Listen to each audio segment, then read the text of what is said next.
You walked into this thinking you'd win. How's that working out? Her voice scraped the walls, lower than most had ever heard. Did you really think I wouldn't fight back this time? The heels on the ancient tile clicked in the stunned hush. Hand it over now, or I go straight to the IRS with every page. The other woman's hand shook as it hovered near the battered briefcase. You don't know what you're doing, came a brittle whisper.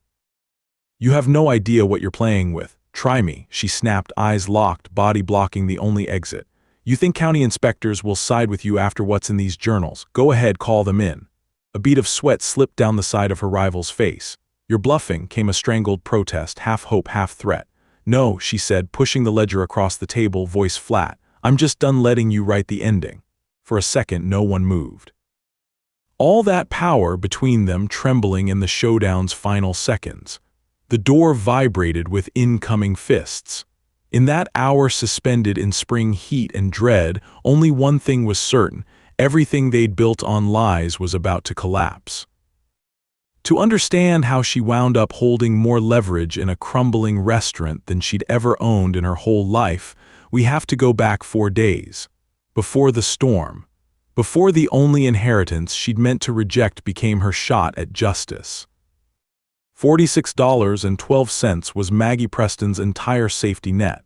She decounted 3 times at the gas station just outside Jasper County, Georgia, making sure she wasn't missing a hidden 20. The humid air pressed like a wet towel as she flicked on the cracked AC in her Honda Civic.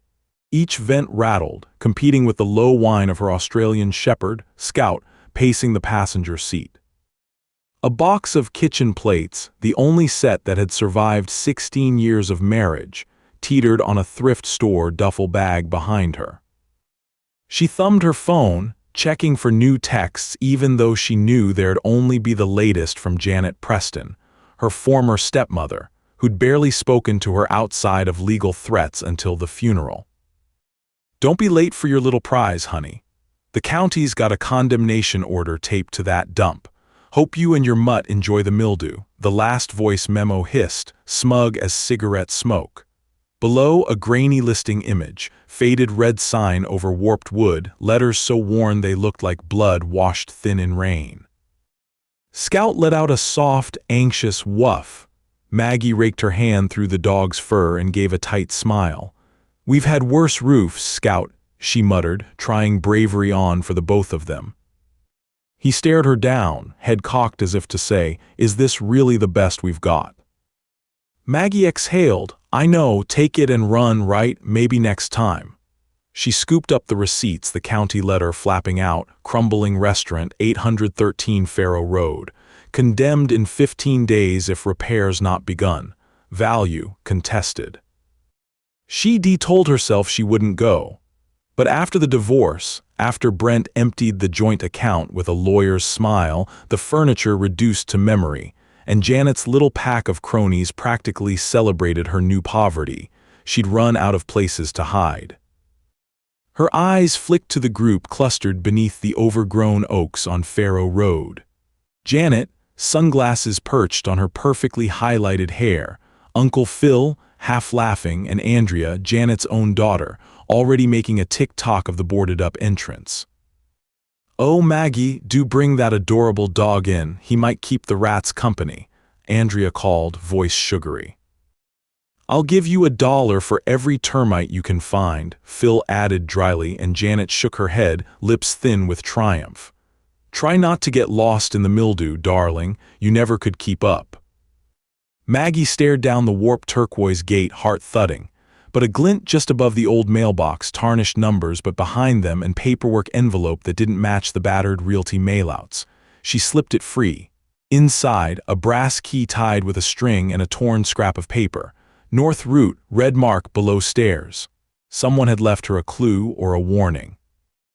If you've ever looked at the wreckage of someone else's victory and thought, not today, stay close. Some endings crack open new beginnings.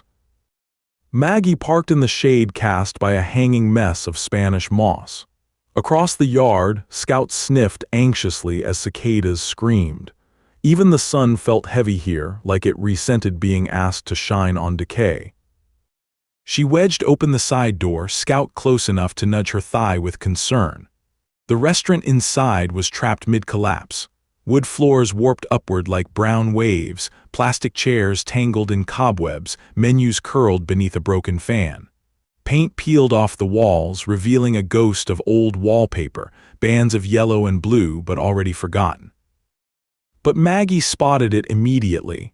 Behind the main counter, a trapdoor rimmed in bolts, a muddy footprint beside the hinge, fresher than the rest. Someone had been here since the photo and the listing. Scout whimpered, ears flattened. "Yeah, buddy," Maggie whispered. "You and me both, let's see what's left." As she pried up the trapdoor, her mind spun back through all the whispered threats, the endless court filings, Janet's voice high and cold, months of, "We did warn you, didn't we, sweetheart? Should have stayed in your lane." The basement air stank of old onions, rust, and wet stone. Maggie stumbled down one creaking stair at a time, her phone's flashlight catching on something odd, a steel door bristling with locks buried against the north wall just at the bottom of the stairs. Painted in cracked red was a barely visible mark, a faded X. The key from the mailbox trembled in her hand. She slid it into the first padlock. It fit. A chill shot up her arms, sweat already slicking her brow. She looked back over her shoulder. Scout didn't want to go any farther. He hovered at the top of the stairs, tail tucked, waiting. But Maggie had nothing left but bad choices and her own stubborn grit. She turned the key and pushed forward. The steel door groaned on its hinges. The flashlight cut into total darkness, then stumbled over a stone step descending deeper than she thought possible. The air felt denser. Down here, beneath even the root cellar's rot, there were painted beams newer than the rest. She followed their lines with her thumb, gnawing at the fear. Along the baseboard, she found the second padlock, and with it a slip of paper, writing she recognized, wavery and urgent. "If you found this, trust no one calling themselves family." The next key is taped to the blue jar. Blue jar, Maggie scanned, heart rabbit fast. Along a crooked shelf stuffed with empty mayonnaise tubs and broken glass, she found it, a squashed blue mason jar, tape still curled on the outside. Inside, a third, smaller key. She turned it in the final lock. The steel door shuddered, the smell of metal sharp and old. She nudged the door open. Stairs ran down into the dark.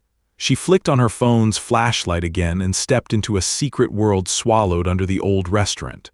The air was colder here, walls lined with brick. In the narrow light she saw door frames, a narrow corridor, and at the edge of the beam another door, cracked open. Something was waiting for her. Maggie ducked into the corridor, legs stiff with terror and resolve. The place was nothing like what lay above. Concrete floor clean of dust, a side table with a jar of matches, and 3 rooms in a row along the left. She pushed each door. The first, a bedroom, crisp white sheets, photograph of a man, her father, younger, unsmiling, newspaper clippings behind him. Shoes clustered in a neat row at the base of the closet, as though the man who filled them might return at any second. Second room, study, with files stacked by year in battered cartons. Maggie ran her finger over labels in her father's heavy hand, 2010, 2014, 2017. A single green folder out of place placed at an angle. Atop it, a small tan notebook titled Janet, Stopped Meds 2019. Maggie cracked the notebook open. Her hands trembled as she read the list: dates, times, dosages. Janet switched bottles, sleeping longer, wobbly stairs, doctor says labs off, will tell Margaret but she won't listen. Each line jagged with warning. Maggie's throat twisted around her own pulse. She flipped quickly, photocopies of prescription bottles, drug printouts, even notes from a private nurse with initials CB, and the last page dated 4 days before her father died. If I don't wake, check the pills and the will in vault room. Don't trust them, protect Maggie. Eyes burning, hands shaking. The evidence fell in her lap, undeniable. Her stepmother hadn't just stolen the estate, she'd sabotaged the man who built it, gaslit him long before Maggie saw the marriage for what it was. Before she could think, she scanned the study for vault room. Beside the desk, a thin door set into the bricks. She turned the knob and entered, jaw clenched. Inside, the air was sharp with steel and something sweet, medicinal. Rows of locked drawers lined the wall, most empty but one spilling papers, insurance claims, amendments to the will, letters between Janet and lawyers. At the bottom, a thin photo album marked Faro 1998, images of the restaurant teeming with locals, her father smiling, community events. On the last page, a sealed envelope, Maggie, for if you ever need proof. Her breath rattled out. She slid it open with shaking fingers, pulling free a letter, her father's writing. If this finds you, trust Sarah Miller, she still knows the real truth. Janet would ruin us both for $1. The original will is in her safe. The only justice is the truth you carry now. Scout's nails tapped the stair above. He'd grown bold enough to follow. Maggie's spine straightened. She pocketed the letter and the notebook, then grabbed the green folder tight. She was not leaving empty-handed. A sudden vibration startled her, the angry buzz of her phone, at first just spam. But then a text, flagged urgent, from an Atlanta number she half remembered. It read, Janet flying into Macon Sunday. Claims restaurant hers per last will. Lawyers know nothing about new evidence. If you contest, come see me. Robert Miller, attorney. Panic bit at her heels. She had 4 days. 4 days before Janet landed and wiped every trace of what she had found. 4 days until the town saw her, not as a downtrodden ex-wife, but as troublemaker in a family she'd been written out of. She scrambled up the stairs, clutching the folder, Scout on her heels. In the haze outside, she stumbled into the light. Maggie piled into the Civic and peeled away from Faro Road, heart hammering. She dialed the number from the text, breath coming quick. A clipped, formal voice picked up. Attorney Miller speaking, Maggie Preston. He sounded as tired as she felt. I need help. There's something in the root cellar. Proof about Janet. There's no time. He cut her off, sharp but interested. You're the daughter, right? The one written out of the updated will. Not anymore, she replied. I have a letter from my father, evidence the will was forged and more. Silence pulsed between them. Then a breath. Get here tomorrow. Bring the green folder, not a copy. Meet at the office, no one else. Maggie's hands steadied for the first time all month. Scout barked softly, as if in approval. That night she lay in a grim motel room, the green folder pressed against her ribs. Sleep evaded her, but the ache was less sharp now. She formed her plan. In the morning, with humidity promising another long day, Maggie headed for a crumbling storefront law office tucked off the main drag. The sign read Miller and Vickers, paint long faded. Robert Miller was waiting, short sleeves wrinkled, glasses slipping down his nose. He ushered her into a back office. The dog eyed him with suspicion. You got the goods? He asked, voice brisk. She pulled the notebook and letter free, offering them wordlessly. He whistled low. You understand what you're accusing here. Her jaw tightened. If it were just money, I'd cut my losses. This was slow murder. They took more than the house. He spread out the files, flipping through with quick expertise. They never thought you'd look for the second will, did they? She shook her head slowly. They just wanted me quiet, forever. He pointed at the prescription records, one eyebrow cocked. My friend in the DA's office will want to see these. And this folder, do you realize it details funds routed through Shell LLCs back to Janet? IRS eats stuff like this for breakfast. Her voice came out raw, half hope, half dread. Is it enough? Robert gave her a measuring glance. Honey, this could knock them out of the water, probate and tax both, but you have 4 days tops. Once she files, the clock's up. Scout whined. Maggie crouched to scratch his ears. What do I do? She whispered. Robert named the plan in clipped sentences. Evidence packet, copies to the DA, originals to the IRS investigator, a motion to contest the will. She'd be front and center. You must deliver the blow, Maggie. It carries weight coming from you. Her insides twisted, but she nodded. I can do that. He offered a rare, warm smile. You sound like your mother. She never quit either. For the first time since the funeral, Maggie felt something close to strength. Back in her Civic, she shrugged off ragged fear and set her course. She wasn't running anymore. Late that day, halfway to gathering paperwork in her father's old office before contesting the probate, Maggie's phone lit up, a message from Janet. "I hear you're making trouble, dear. Let's meet, or more will be lost than your pride." She grit her teeth, squinting through rain-specked windshield as she pulled up to the shuttered old high school where Janet liked to hold court. The woman always preferred public drama. Rain pinged off the hood as Maggie strode toward the stone steps, raincoat thin, heart iron. Scout waited in the car, unblinking. Janet leaned against the doors, face made for magazine covers but mouth edged with acid. "You finally found your voice, did you?" she cooed. "I suppose everyone needs a hobby once they've lost everything." Maggie refused to flinch. "We're done with performances. I know what you did with the medication, what you took from Dad. There's evidence." Janet's face flickered, then composed itself behind a brittle web of charm. "Delusions, that must run in your branch of the family, along with failure." Maggie pressed on, letting her bitterness fuel her resolve. "The IRS is reviewing your accounts, and the DA has digital copies of these. If you don't back off, if you try to claim the restaurant, I'll see you in court." Rain thickened, Janet's painted smile collapsed. "You'll lose, you always do. No one will take your word over mine." The old power maneuvers shuddered, battered by newfound threat. Inside the Civic, Maggie's phone buzzed. "Robert again, be ready, court date set, bring everything Monday morning." Maggie pressed her head to the steering wheel, breath ragged, soaked to the bone but fierce in the certainty that she could not back down. She spent the next 48 hours photographing evidence, scanning pages, making copies. Robert looped her into meetings with the IRS local office. She spoke with investigators, each time sharper, more precise, memory honed to every bruise the betrayal had left.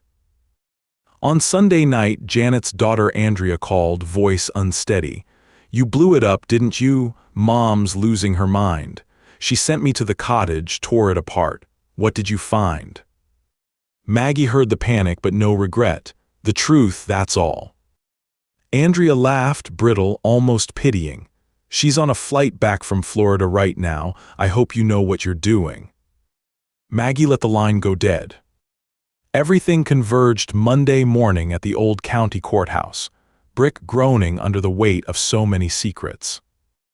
She checked the time, 2 minutes to 9. Scout sat in the backseat, eyes alert as though he could sense the stakes. With every step, Maggie inhaled humid air thick with Spanish moss, her hands clutching the folder that could undo decades of lies. She passed through the throng, Janet nowhere in sight but Andrea and Uncle Phil standing clustered by the steps, whispering. Their eyes locked on her, hostile but uncertain. Inside, the court clerk called her case. Robert at her side, she took a seat, feeling the cracked wood beneath her thighs. Janet swept in 3 minutes late, suit crisp, eyes masked in sunglasses, mouth set in a razor smile. As they were called before the judge, Maggie cleared her throat, pulling herself taller. "I have new evidence," she said. The room froze. She handed the judge a flash drive. Robert's voice cut in with practiced authority. "We ask for admission under review. Evidence shows fraud, manipulation, and financial malfeasance." Janet's attorney leapt up, stammering denials. Janet tried to protest, but her voice shook. "She's manipulating everyone, she always has." The judge held up a hand. "Both of you silent." He reviewed the packet, brows drawn tight, mouth pinched. Maggie stared straight at Janet, eyes refusing to blink first.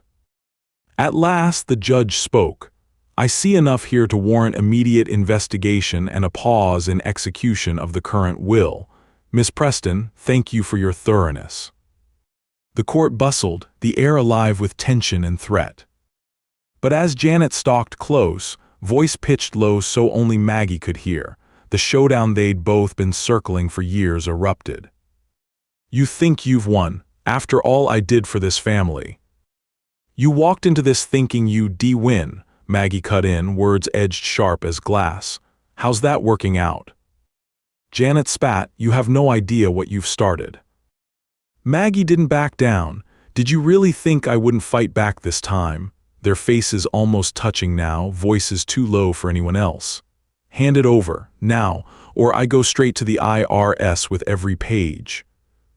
Janet's hand hovered near her battered briefcase, fingers slick with sweat. You don't know what you're doing. Maggie pressed harder. You think county inspectors will side with you after what's in these journals? Go ahead, call them in. Janet paled, beads of sweat slipping down her temples. You're bluffing. Maggie slid the ledger across the table, voice steady, final. No, I'm just done letting you write the ending.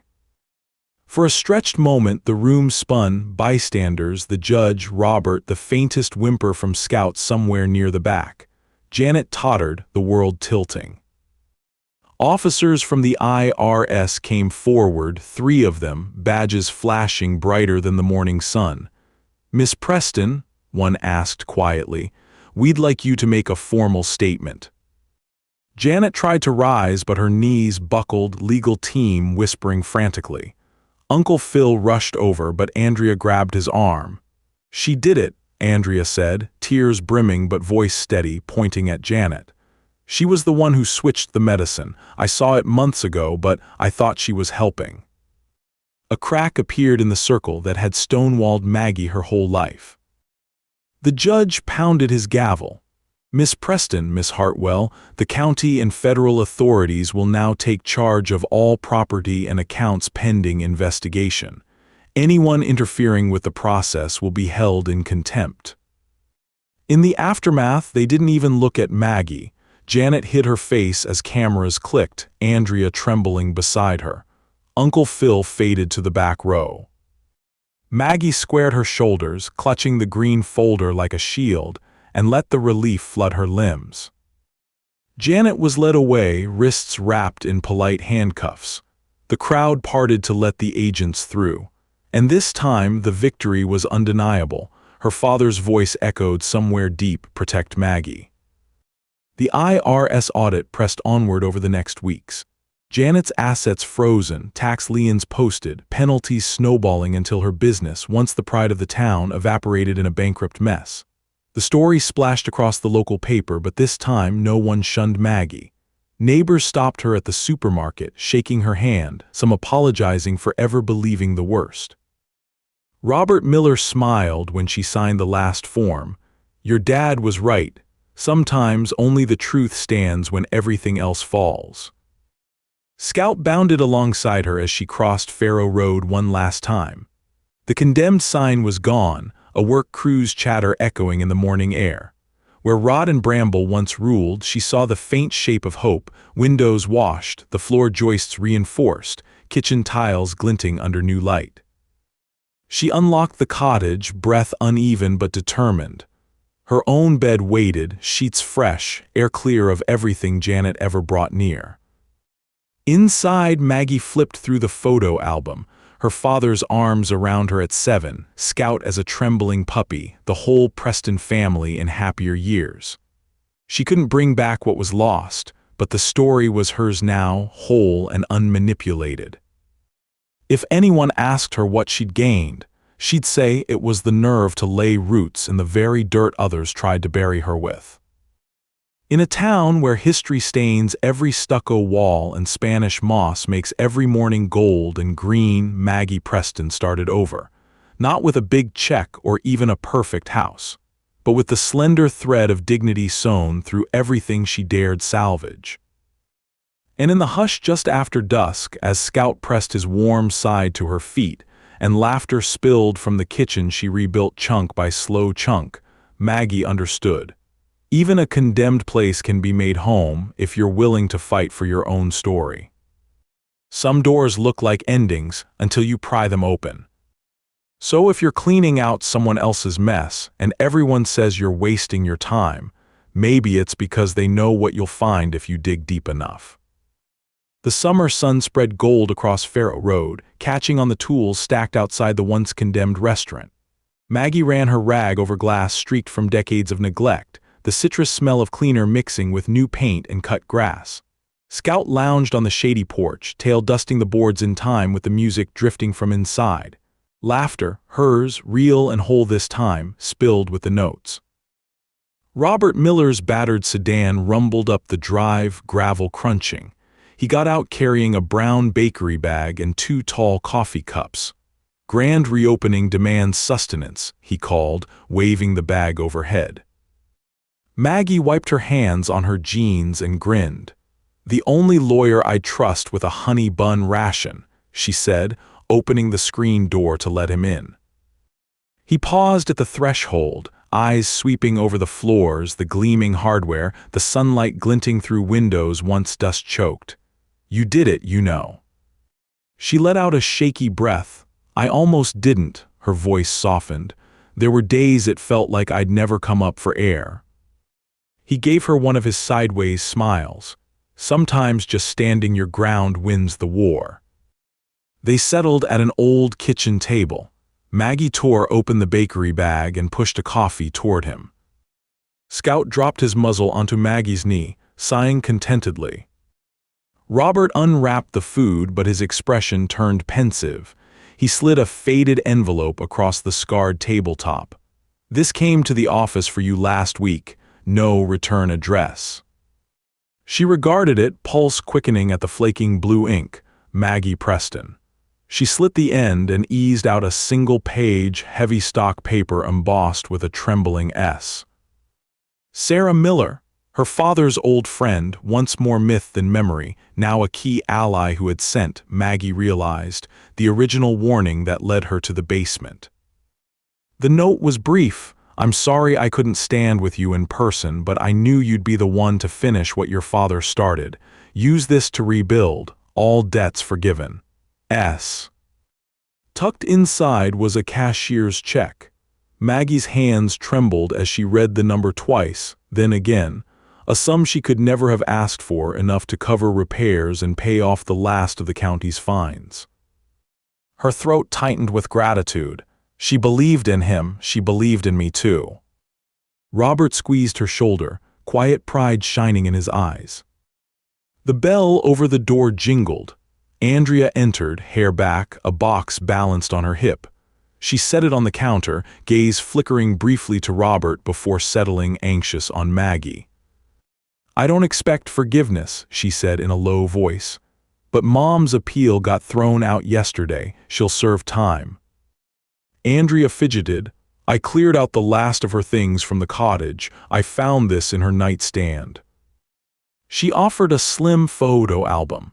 Maggie hesitated, then accepted it, flipping through celluloid memories, her father holding Janet's hand, Andrea and Maggie grinning lopsided with popsicles on the same porch, days before everything soured. Andrea looked down. "Half those years I didn't see what she was doing, to you, to all of us." Silence stretched, a thin, fragile piece. Finally, Maggie broke it. "We can't choose the names we're born with, but we can choose what we do next." Andrea nodded, hope flickering in her eyes. "Do you need help tonight for the dinner?" The invitation surprised them both. Maggie smiled, uncertain but genuine. "If you don't mind washing a few pans." Andrea managed a watery laugh. "I survived clean-up duty under Janet. This should be easy." Robert grinned. "I'll set chairs outside." Scout barked as if in approval, tail thumping. That evening, twilight hovered gold and lavender over Faro Road. Locals drifted in, curiosity blooming into admiration as they walked the rebuilt floors. Old regulars, church volunteers, teenagers giggling at nostalgia-soaked jukeboxes. Laughter unknotted what tension still lingered. Maggie moved between kitchen and tables, cheeks pink from heat and happiness both. Andrea manned the register, growing more confident with every smile. As the rush eased, Uncle Phil appeared by the kitchen pass, hat in hand. "We old fools owe you an apology, Maggie." She studied his face, worry lines softening. "Saw what your daddy saw in this place," he continued. "Guess we got lost somewhere along the way." She met his eyes, nodded. Everyone gets lost sometimes. And after a beat, you can help mend the garden out back. His smile broke through, broad and unexpected. Gladly. Robert patted up, brandishing aprons. There's dishwater waiting, you too. Maggie caught her own reflection in the dark pane behind the counter, hair curling from steam, sleeves rolled, eyes bright. For the first time, she looked like the owner of her own story. When the last guest wandered into the dusk and the chairs were stacked, Maggie slid the ledger, the green folder that had unraveled so much, into a locked drawer. The old ghosts had lost their hold. She stood in the empty dining room, breathing in the mingled scents of rosemary, old wood, and lemon. Scout lay at her feet, gazing up with trust that made her heart ache. Andrea dried her hands, glancing out at the moonlit lot. You'll keep it going, won't you? Dad says people still need a place like this. Maggie looked around, her voice rough with wonder. I'll try. I think it's what he always hoped for. They walked out together, the porch washed silver with night. Maggie unlocked the door to the cottage, her cottage, Scout bounding ahead. In the hush, she pressed her hand to the cool, sturdy wall and let gratitude spill through her, grounding as roots. Tomorrow would bring repairs, the slow battle to keep what she'd won. There would be skeptics, storms, bills she'd have to puzzle through one by one, but for the first time the future didn't terrify her. The past was finally behind her, not as a trap but as a foundation. She flipped off the porch light, locking the world out. Come on, Scout, she whispered. He wagged his tail. The night pulsed with frog song, alive and open. Whatever battles still waited, she'd face them on her own steady feet, unafraid of the dark beneath the roots. Because some endings, especially the ones you fight for, are beginnings in disguise. A week later, as sunlight streamed through glass she'd polished with her own aching hands, Maggie Reed, she quietly reclaimed her maiden name, set a vase of wildflowers on the counter, and watched the early risers drift in. Most came for biscuits or coffee, but a few, like old Mrs. Brewster, came just to sit and let life unfold in a place returned to them. It was, Maggie realized, more than food. It was the feeling that after so much loss, something true could still be restored. Scout lounged on his rug by the door. Andrea swept in from the back, hair wound up, apron already dusted with flour. Bread's rising. I found a few more old recipes. Want to try Nana Preston's peach cobbler tonight? She asked, uncertain still, but lighter. Maggie grinned. Only if you don't mind taste testing until we get it right. She caught Andrea's shy smile in the window's reflection and felt pride rise, simple and quiet. Robert dropped in mid-morning, this time for coffee, not counsel. He leaned in the doorway, arms crossed. Heard the county is lifting the last lien. Even the mayor said you made believers out of the lot. Maggie sipped her coffee. That's a headline I never pictured. He laughed. What's next? Running for office? She rolled her eyes. I think I'll stick to biscuits, thanks, and fixing chairs and maybe planting a few tomatoes. She met his gaze, steady now. When you fought this hard, you want to watch things grow. He nodded, wise to what she meant. A delivery van rumbled up, eggs, flour, more than she could have once afforded. Scout barked, tail a blur. Andrea dashed to help, bustling strong and certain past a crowd that no longer looked through Maggie but at her. As the screen door banged, Maggie breathed in rosemary and sourdough, sunlight and cinnamon, the unmistakable scent of something earned, not given. A customer paused at the door, smiled tentatively. Heard this place has a new story now. Maggie held the door wide. Come in, we're just getting started. Outside, Faro Road shimmered with midday promise. The roots torn up, the soil turned, but something good finally growing again.